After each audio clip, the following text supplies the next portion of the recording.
Fedha ambazo zinaletwa TFS kwa ajili ya kuzalisha mbegu au kuzalisha miche ili tuweze kupanda kwenye maeneo yetu, sio kwa kununua kwa sababu hii miche kama tulivyosomea kwenye taarifa ni miche ambayo inagawiwa bure, sio?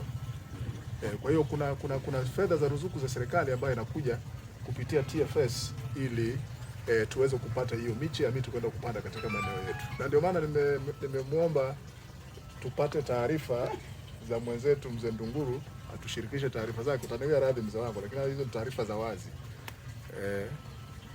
Kwa hiyo tunaweza tukaona.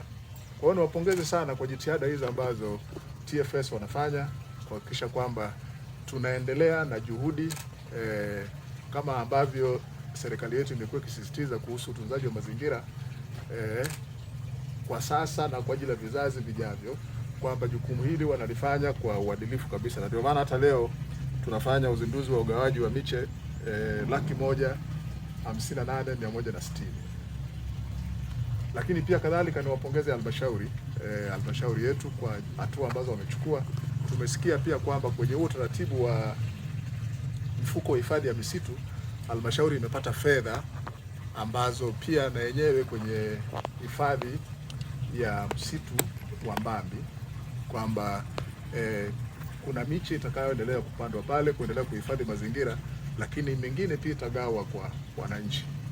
Kwa hiyo niwapongeze sana kwa jinsi ambavyo tunaendelea kutekeleza maelekezo na jukumu hili ambalo tumepewa la kuhakikisha kwamba wananchi wetu hawa wanapata access, wanapata miche kwa ajili ya kupanda. Lakini la pili ambalo nataka niseme, niwapongeze sana. Mwaka jana tulikuwa na zoezi kama hili, kama sikosei. Sijui ni wangapi walikuwepo. Wangapi walikuwepo kwenye ile zoezi la mwaka jana? Maana yake ni kwamba kuna mchanganyiko wa watu ambao mwaka jana walichukua miche wakaenda wakapanda, na mwaka huu wamekuja tena kuchukua miche kwenda kupanda, lakini pia kuna wengine wapya. Mimi niwapongeze sana wanambinga wenzangu, niwapongeze sana wanambinga kwamba tunachangamkia fursa na tumekuwa ni wadau wazuri sana wa kutunza mazingira. Unaona hata hapa tulikuwa tuje hapa saa 4, ratiba hapa ilikuwa saa 4, lakini hatukuweza kufika kwa muda huo kwa sababu ya ratiba zingine zilizokuwa zimejitokeza ofisini, lakini mpo tena kwa wingi huu mkisubiri kuchukua miti kwenda kupanda. Kwa hiyo mimi niwapongeze sana kwa kweli kwa mtazamo huu chanya ambao wananchi wetu wa wilaya ya Mbinga nyinyi mkiwakilisha wanayo, na ndio maana maeneo mengi ukiondoa hizo maeneo machache ambazo amezungumza mhifadhi wa wilaya kwamba kuna uharibifu unaoendelea, lakini sasa mimi nazunguka sana Mbinga kwenye ziara huko, ukipita kwenye maeneo mengi bado tumejitahidi kutunza mazingira na watu wanaendelea kupanda miti kama jinsi ambavyo mnapanda. Mnaweza mkaona hata kwenye mazingira haya tuliyopo sasa hivi kwa sababu ya uwepo wa miti.